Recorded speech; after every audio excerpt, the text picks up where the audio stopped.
Chad, how you doing, sir? I'm doing good. So I just got to do it because the audience has not seen a picture of you unless they're looking at the show notes. But you and I just got off a video, and your beard is ridiculously amazing, and I aspire to eventually be grown up enough to have it. So now that we got that out of the way, and we'll put a link in the show notes. You have some pretty cool stories that I'm looking forward to having you share, and maybe for our audience, kind of give them a brush stroke of how you became an entrepreneur, whether it was on an accident or not. Kind of give some of the milestones, Chad, and then what you're doing today, and then we can kind of go back and then fill in some of the gaps. Yeah, sure. Let me just hit it real quick. The bottom line is, whenever I was young, I had something within me that just knew that it was up to me. I had no entitlement, and that's far different than what we have today. It seems like the world's entitled, but when I was real young, and I mean 6 years old, I remember thinking of how could I go make money. I was doing my own laundry when I was that old. I just knew that I had some sort of personal accountability within me, that I knew that if it was meant to be, it was up to me. And so I started knocking on people's doors to see if I could help them with anything. It was ridiculous. My mom didn't even know what to do. I was always an enterpriser, based not because maybe it was the money, but I just knew I had responsibility. I needed to go do something. So I did little side businesses like that, just hustling as a kid, all the way to my teenage years. I built a lawn and landscaping company. I sold it whenever I was 18, 19 years old, somewhere in there. And I built a window cleaning company as well, and that helped me get through flight school. I went to flight school, and I trained. I became a commercial pilot. I trained down in Florida. I actually went to school with the terrorists. I went to Comair Flight Academy. I went to Oh Airline my Training gosh. Academy. I was in class with the terrorists. We didn't, of course, we didn't know they were terrorists until afterwards. You seriously Uh, were in class with them? yeah, Oh yeah. my gosh. Inside their hood, whenever you fly under your IFR, which is whenever you're flying instruments, you wear a hood where you can't see outside. You're only flying, basically using your navigation and all your instruments. And inside their hood, they had writing like, I can't, I await my 77 virgins or whatever the hell it is. But like I said, before 9/11, we didn't really, we just thought that was some religious thing. Mm-hmm. And I was flying a plane, and I came in over the coast of Florida, and it just got more intense than what I had ever had in the sky. Air traffic control was going nuts. George W. Bush had his airplane parked at Orlando International, and they were all diverted to go to Orlando Executive. So you had hundreds and hundreds and hundreds of planes that couldn't go to their destination they were trying to go to. So it became a madhouse as the president was being protected. It was a very, very intense time in aviation. They cleared the skies in an hour. I got down, we got the plane parts, we went inside. I was sweating my ass off. I was nervous. I didn't know what was going on. Never in history had that ever happened. And I walked upstairs into the flight room, and that's where we saw the plane and the Pentagon. And you could have cut the air in that room of pilots with Oh a my butter gosh. knife. It was that thick. We all knew we had lost our jobs. So that's what happened. I went to my flight school where I was teaching people ground school and flying and things like that. And the doors were locked, chained up, and the airplanes were gone. Hmm. And so it was like, oh shit, what do I do now? And had a baby on the way, and that wasn't intentional. And so I came back, and just after '01, when it was, the world was scared after that, if you remember, Mm-hmm. and I didn't know what to do. I had no idea. For all I thought I was going to go fly planes the rest of my life and travel the world and get paid to do so. And I relied on my self-employed roots. I'd always been a hustler and a grinder. And a buddy told me about mortgages, and I was like, what do I know about mortgages? I don't know what the hell a mortgage is. What's that? He says, well, I sell mortgages. I'm like, how do you do that? So he had me come over. He showed me what it was all about, and I said, I can do this. This is a no-brainer. So I ended up opening up my own company. I built it to 120 employees. We were doing anywhere from $5 to $10 million a year, depending on what growth year it was. We were doing incredibly well. There wasn't enough aspirin on the shelf for my headaches. Employ- Employees, one thing that really irritated me about having such a strong workforce is that, I always had to get red hot to get them lukewarm. They didn't have the intensity and the passion for the business that I did. So I was always continually poking and prodding them to get them to my level. And frankly, the lesson learned was I can't be in management because that's just not my role in life. But we built that, or I built it, and it was a fantastic success. We were the biggest broker in the city, and possibly one of the biggest brokers in the country, and we did really well. But I was approached to sell my business, and they were sitting down with me talking, how they'd like to buy my business. And I said, why in the hell would I do that? Why would I mean, this thing's doing so great. Why would I sell this thing? I was making more money than what I can count. And boy, did I learn the answer to that question, because remember, I was in the mortgage business. Oh my And gosh. in Well, 08, wait, I was gonna say, what year was it that you got the out of the blue offer? well, in 07, Yep. and I could have walked away with $10 million in my pocket in 07, and in 08, it was worth nothing, because we were the guys selling the mortgages that were, subprime, 100% loans, things like that. So I got my ass kicked. I mean, I can't tell you how bad I got my ass kicked. We were in the mouth of the dragon when the '08 crisis happened. We were the ones selling the high price mortgages, the overinflated values on appraisals, not because of our fault, but because the appraisal industry wasn't properly regulated. So we felt it more than anybody. And pretty much in about a 2-week time period, business was over. Jeez. So the lesson there for your audience is, when you're doing well is the time to sell. And that's a reverse psychology, because we all want to get to that point where we're kicking ass and taking names. And why would we sell? Well, the answer is because nobody wants to buy something that isn't winning. Okay, so I know that you hit on so many awesome parts just right there, Chad, because and if we can just take a pause in the middle of your timeline here. So I was doing a peer group presentation, so a peer group of a bunch of business owners last week, and I believe I answered them the way I like, because I get this question a lot, but like, so this owner says, well, I'm growing at this much. It's 20% clip every single, and he's probably listening here. So, and he knows who it is. Can growing at 20% every single year. Why would I sell? And so I know what I answer, but how would you answer that to one of the two owners that say that? Well, if you're growing by 20% every year, that's 5% above what the SBA considers the top range of what businesses should be growing at consistently. So you're doing really well. So I would tell them, under no uncertain circumstances, I would tell them to sell. And the reason is because they're doing well, and you have other passions and other things you want to pursue in life. The only time that I would tell somebody not to sell in that case is if they're so passionate about it, they could never, ever, ever not do it. Like for me, I'm so passionate about what I do. I love it, and it's an addiction to me. I mean, it damn near is addiction. I love what I do. I work 7 days a week, and I don't complain about it. So there's no way that anybody could pull me off of it. But if it's just a business and you're doing well and you can't see 20 feet in front of you to see the next stage of your life, then, you got to sit back and go, wait a minute, what am I doing here? Because here's the situation. He's growing 20% a year. He's making quite a bit of money. I don't really care about the EBITDA number. I care about cash flow. So what is your bottom dollar? What are you being paid? What's the company doing for you? What's your overall lifestyle? That's seller's discretionary earnings or cash flow. If I can sell your business now, it'll take me 6 months, 8 months to get done. But let's just say I can sell it, and you can walk with a big lump sum of money.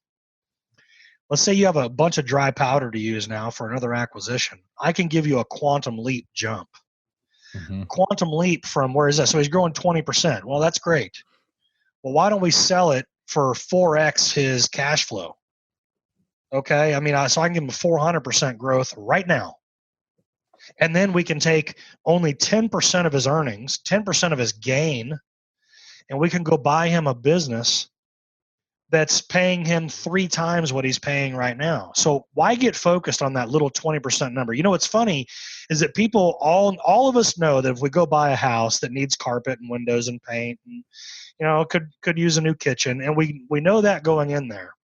And we know that if we sink $60,000 or $70,000 in that house, that if we live in it for 3 or 4 years, we'll make a couple $100,000. We all know that.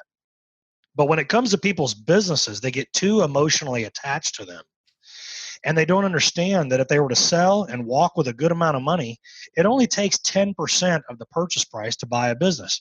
So if you wanted to buy a $4 million business, it's only going to cost you $400,000. I know. And that $4 million business is probably paying you $1.5 million a year, $1.3 million a year.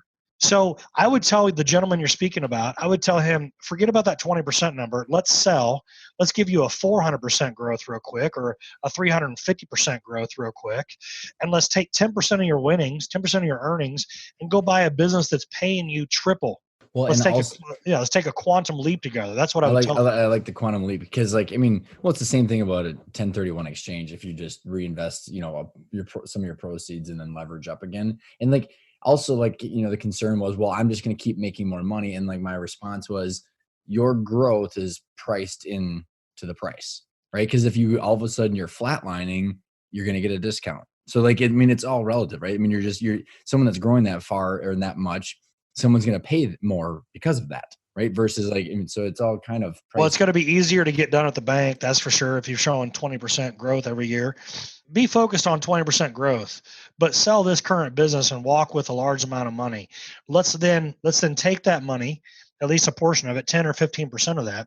Let's go buy a business that's making triple what you're making right now. That's a quantum leap. Mm-hmm. And then go work on 20% growth on the next business for the next 2 or 3 years. And let's sell that one and take another quantum leap. Don't get emotionally intertwined with your business. Don't fall in love with your business. It's just an investment. So, okay, I want to peel that back, because that's I agree, and but also disagree. And Mm-hmm. like, because that was actually part of the reason that I called my podcast Life After Business. It's a lot of based on Bo Burlingham's book called Finish Big, where 75% of people are unhappy after they sell 12 months later because they were emotionally attached to their business. So maybe we could go back to your timeline. How did you get to the point where you weren't emotionally attached to it? Like, so after the mortgage thing, so what did you keep doing to like get to this realization?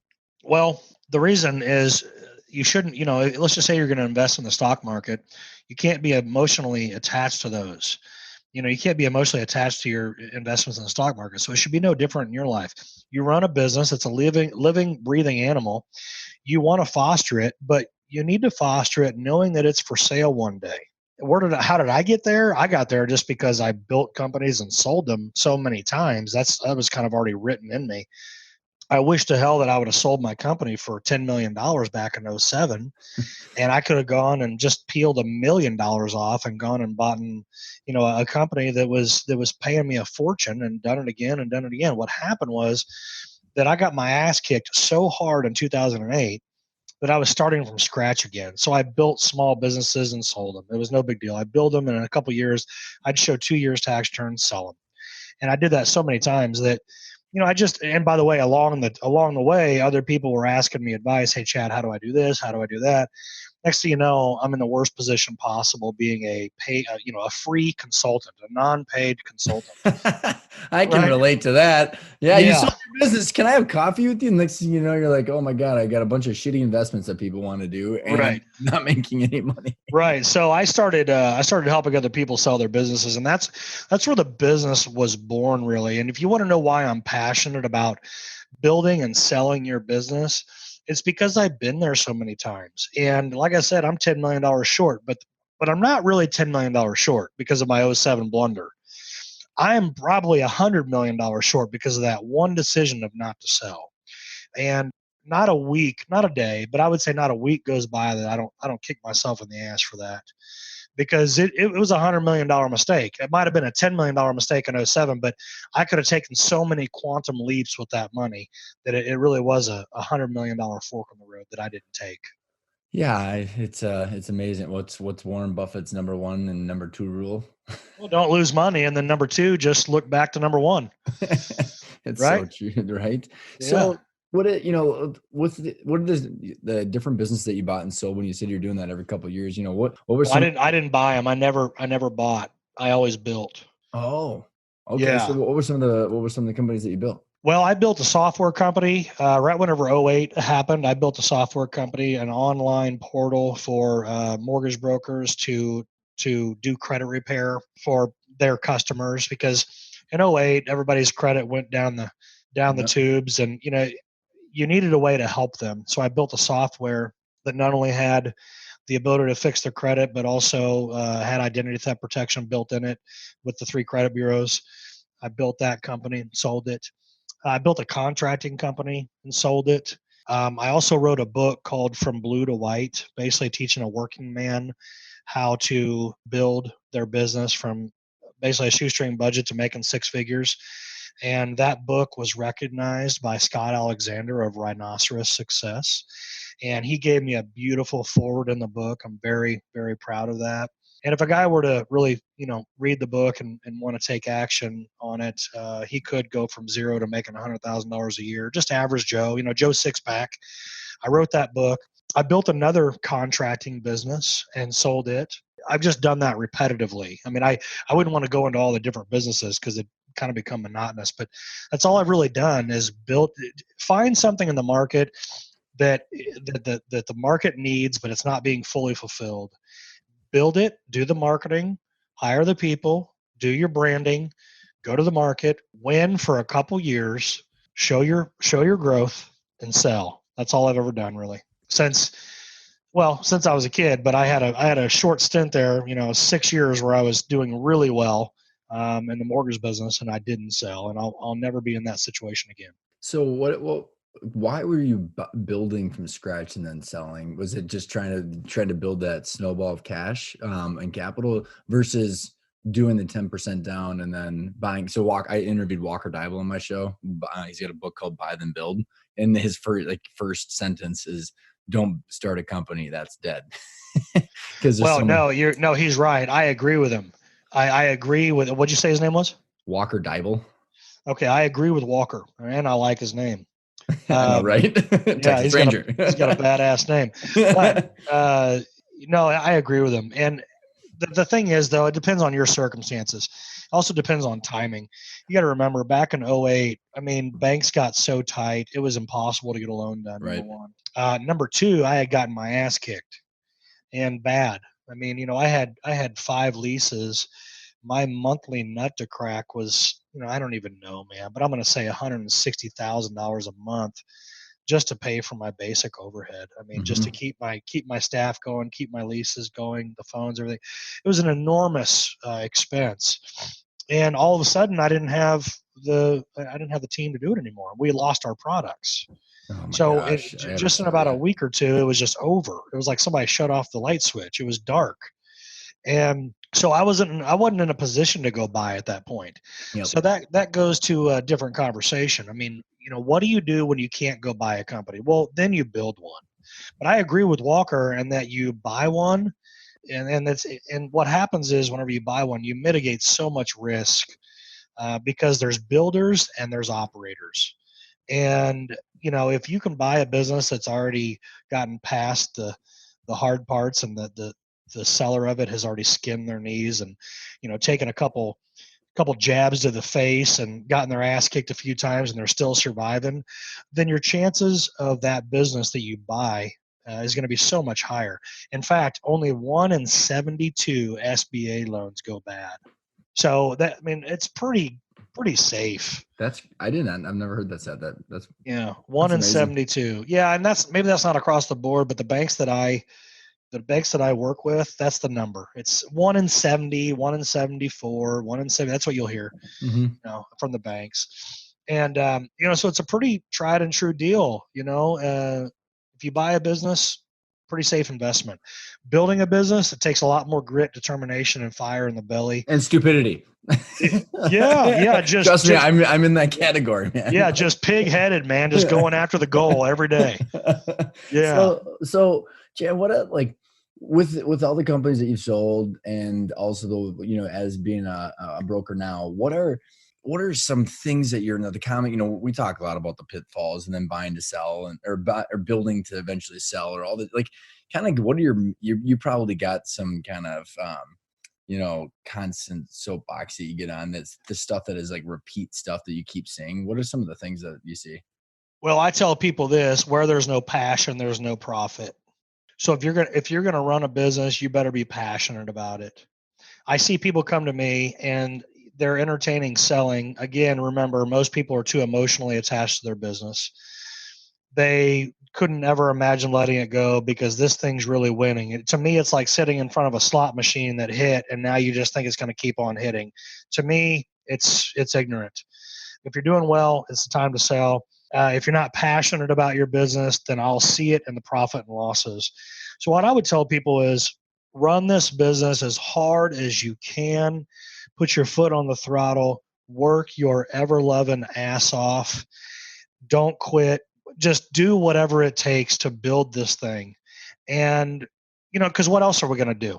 I mean, we can only fill the day with so much hobbies and video games or whatever bullshit thing you do. I mean, we're here to work. We're here to work. We're here to win.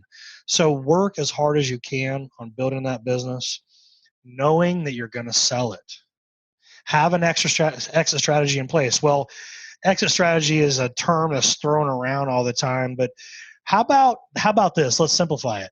Just know that one day you're going to sell your business and you're going to buy another business, or you're going to take time off and you're going to re-strategize. You're going to change your life.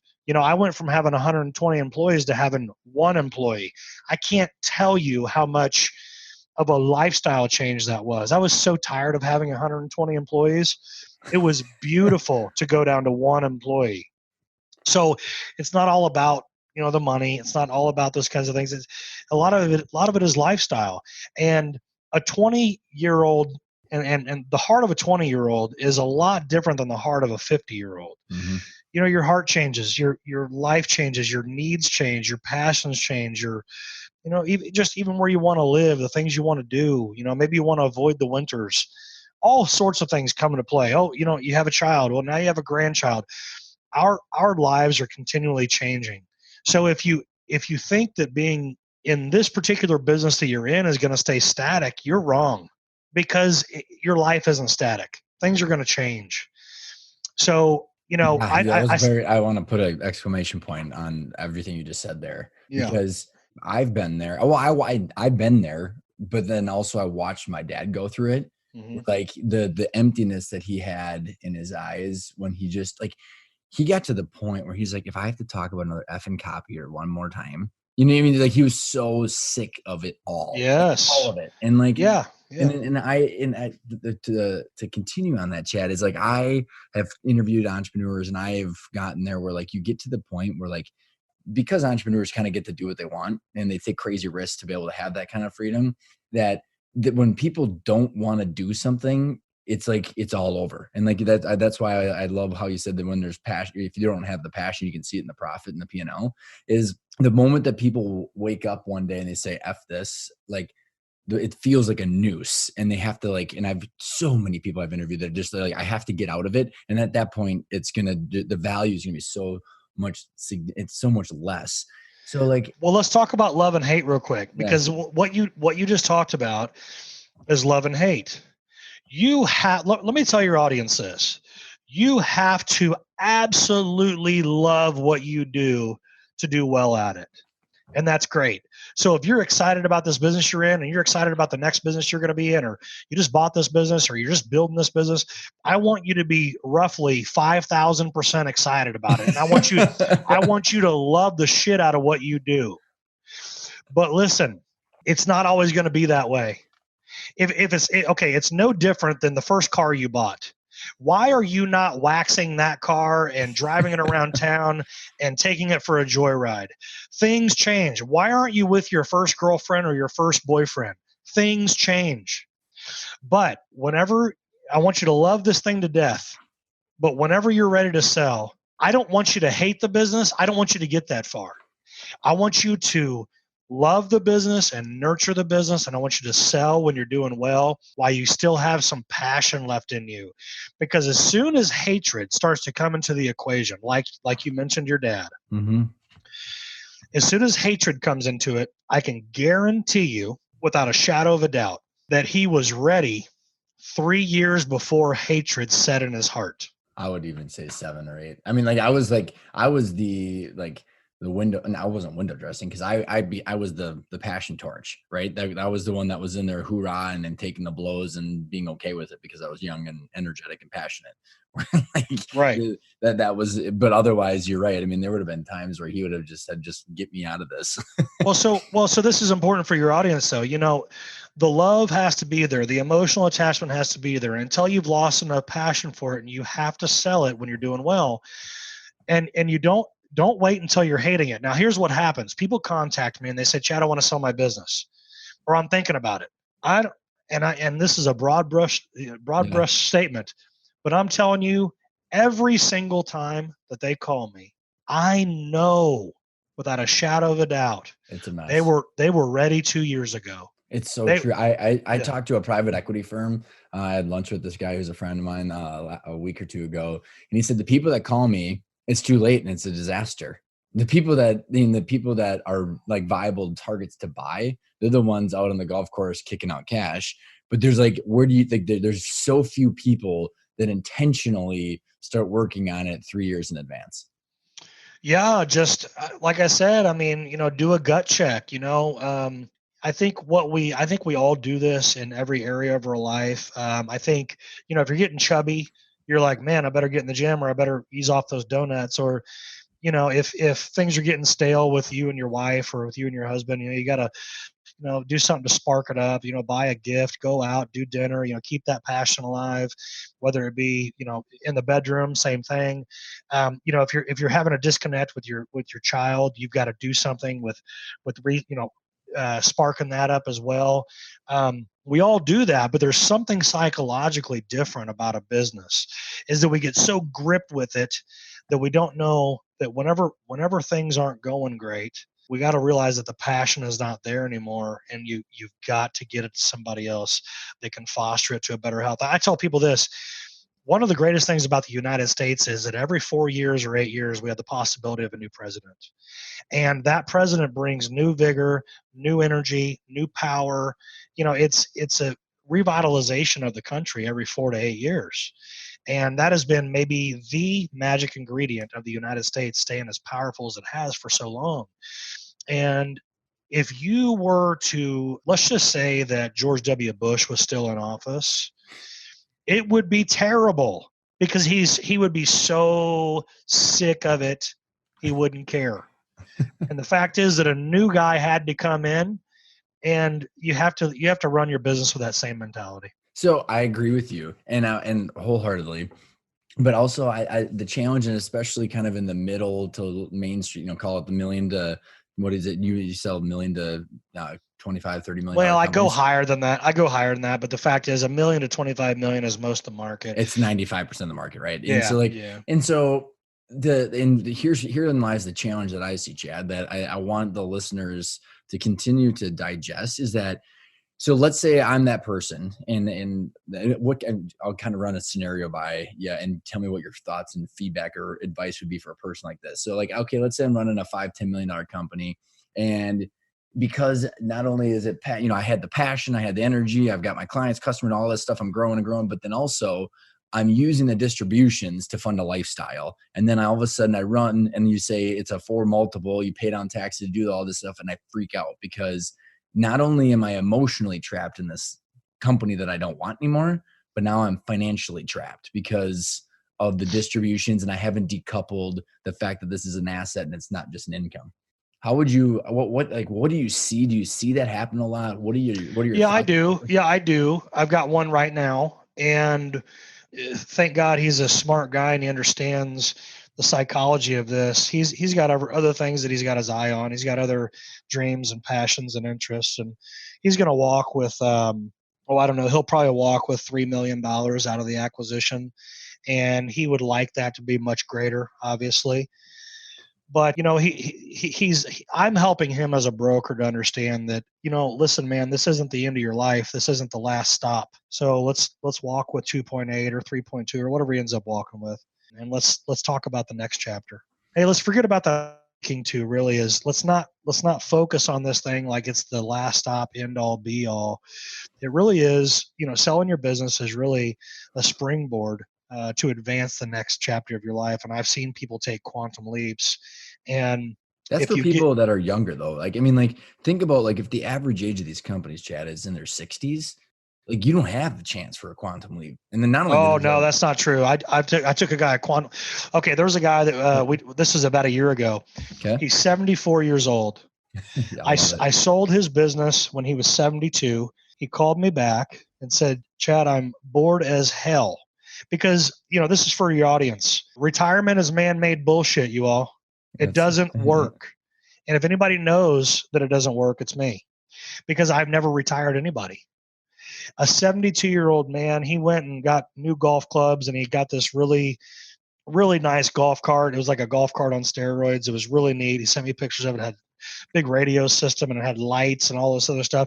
And he went and played. He played his ass off with golf and just played and played and played, hanging out at the country club, happy hour, the whole thing. And he was miserable. And that's kind of life after selling. That's, you can be miserable, but it's not because he sold that business. It's because he wasn't doing anything. It wasn't working. So the real point that I'm trying to say is that retirement is man-made bullshit. Mm-hmm.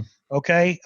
If you want to win in life and you want to invest in something, then invest in yourself. You don't need to invest in the stock market to make it and have a retirement one day. I invest in Chad Peterson himself. That's who I invest in. And I'm going to work until the day I'm dead. I'm not going to retire. Not ever. Now I might buy some businesses along the way. I might sell them. I might invest in some other things, maybe, but I'm going to work until I can't work anymore. So I took this guy who was 72. I sell his business. He calls me back. He's bored as hell. He's tired of golf. He wanted to snap his golf clubs in half. He's 74. And I bought him, I helped him buy a company that was throwing off $750,000 a year in income. And he could work at it about 10 hours, 12 hours a week. That's awesome. And but he wants to stay busy 10 or 12 hours a week. He wants something to do. He goes in the office 2 or 3 hours a day, basically. And it gives him something to do, something to be passionate about. And there's 2 locations. So he gets to drive back and forth from Dallas and Fort Worth.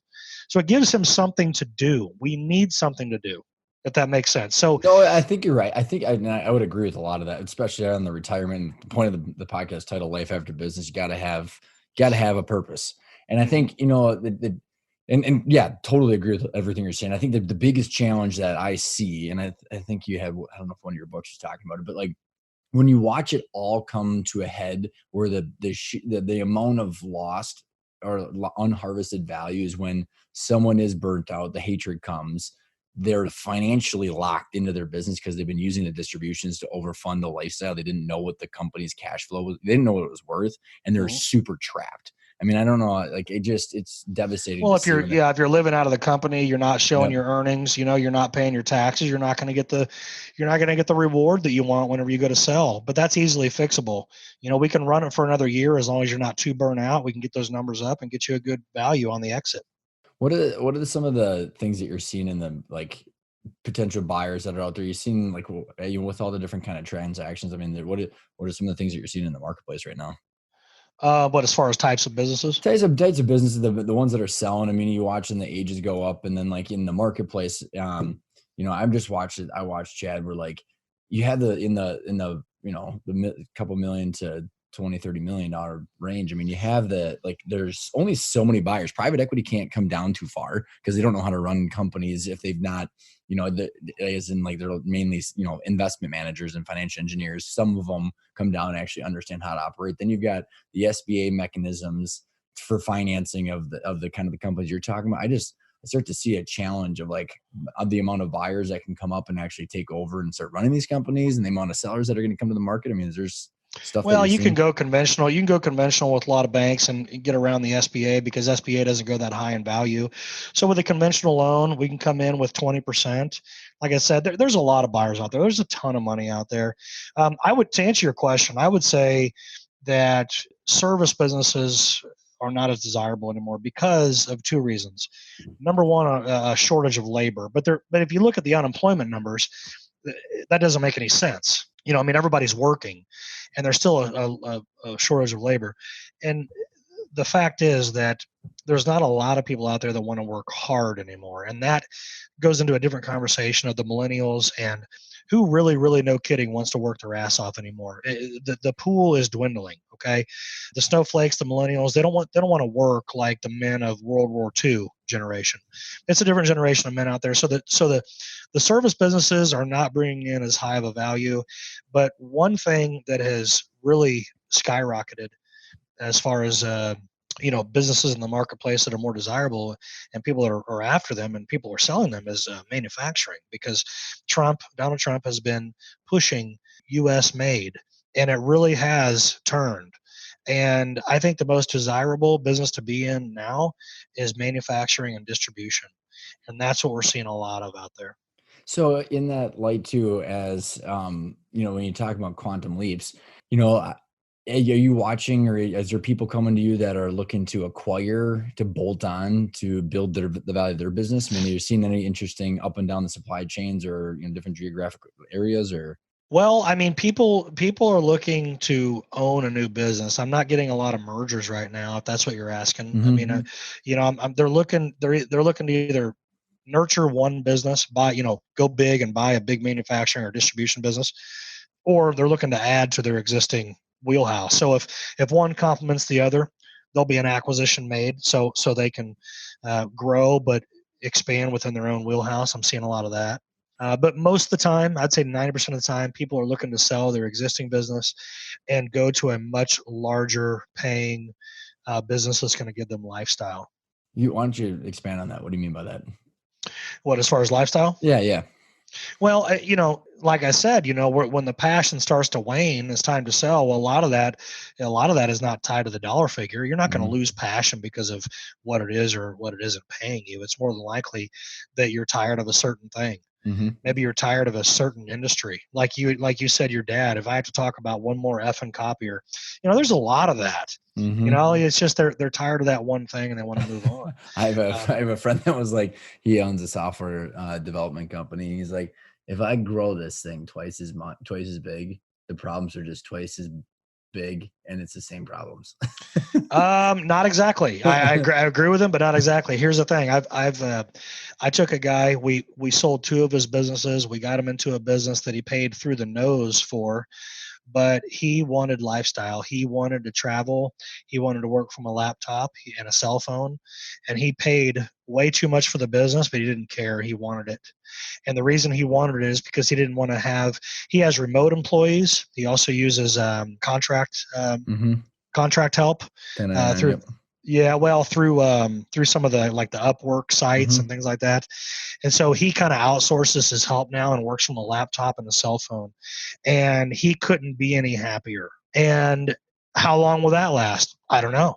He might run it for 3 years, 4 years, 5 years and say, Chad, I'm sick of this. I think I want to go that way.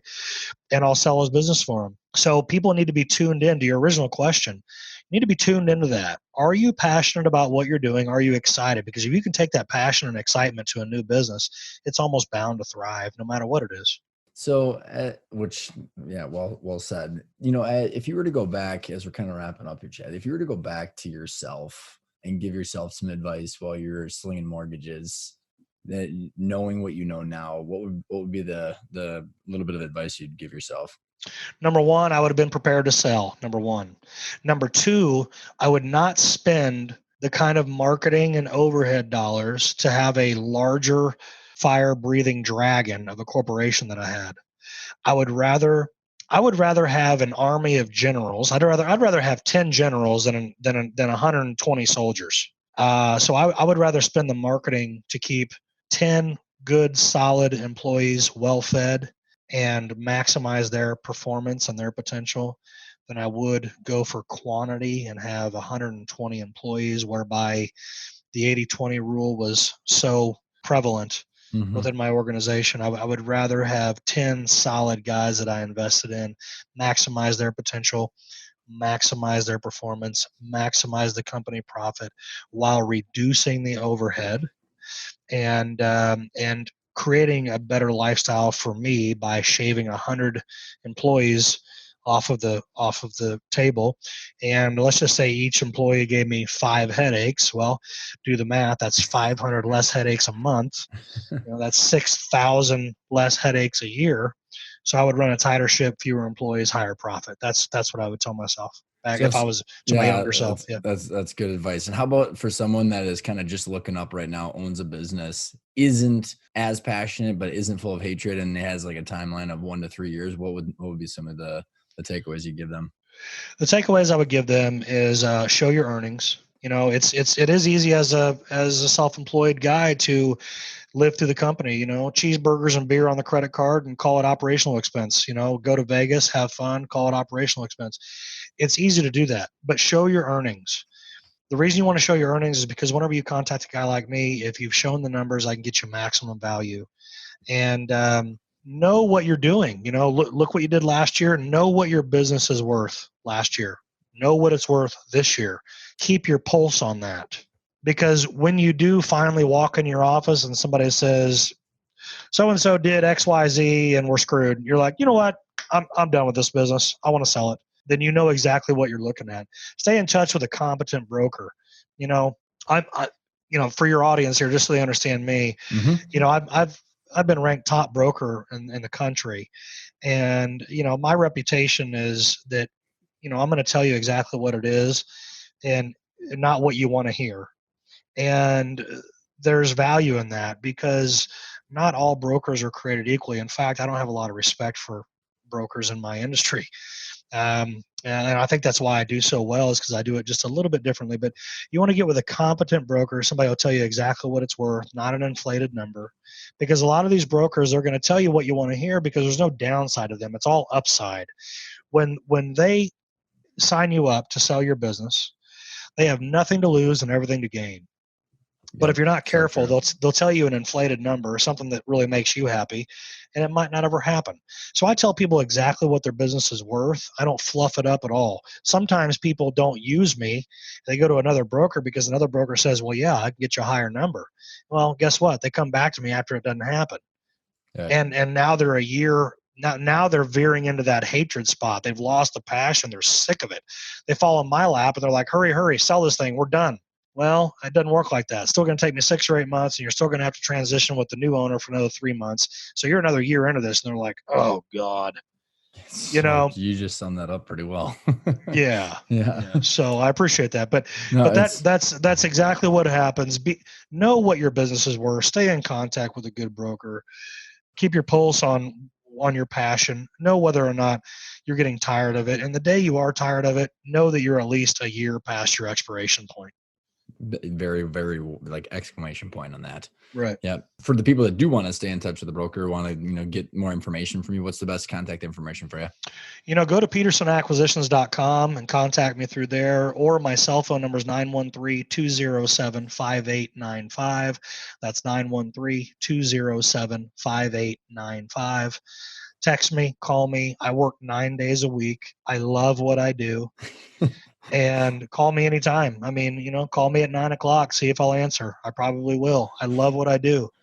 And the moment, and for your audience, that's case in point. The moment that I don't like what I'm going to do, let's just say I lose 5% of passion for what I do, I'm selling the damn thing.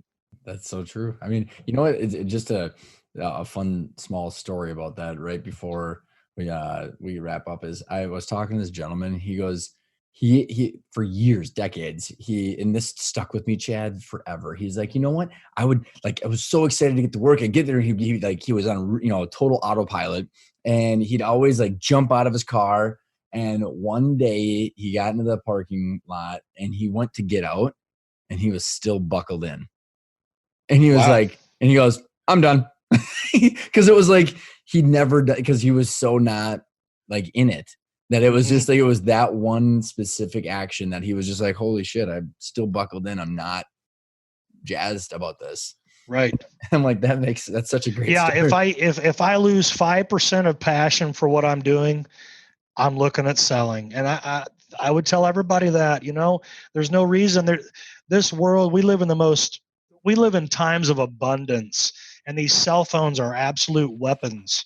And the technology that we have, the fact is that I'm talking to you right now in real time, and you've probably got 2,500 listeners, and I can reach somebody halfway across the world through Facebook. I mean, we're living in times where you don't have to do shit that you don't like, that you don't want to do. It's, that's the time I want to live in, right? Yeah, yeah. So, listen, I really appreciate you having me on as a guest. And by the way, your guests can go to petersonacquisitions.com. They can download a free book. It's called Swinging Doors, A Guide to Selling Your Business.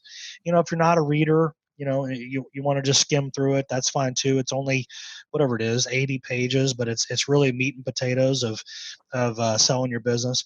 And if you want, you can contact me and I can tell you what your business is worth. I don't charge for that either. So you can get a free book, and you can also receive the value of your business for free as well. And I'm here for your audience anytime they want to talk about selling, and I appreciate you having me on. Thanks so much for coming on, Chad. Thank you.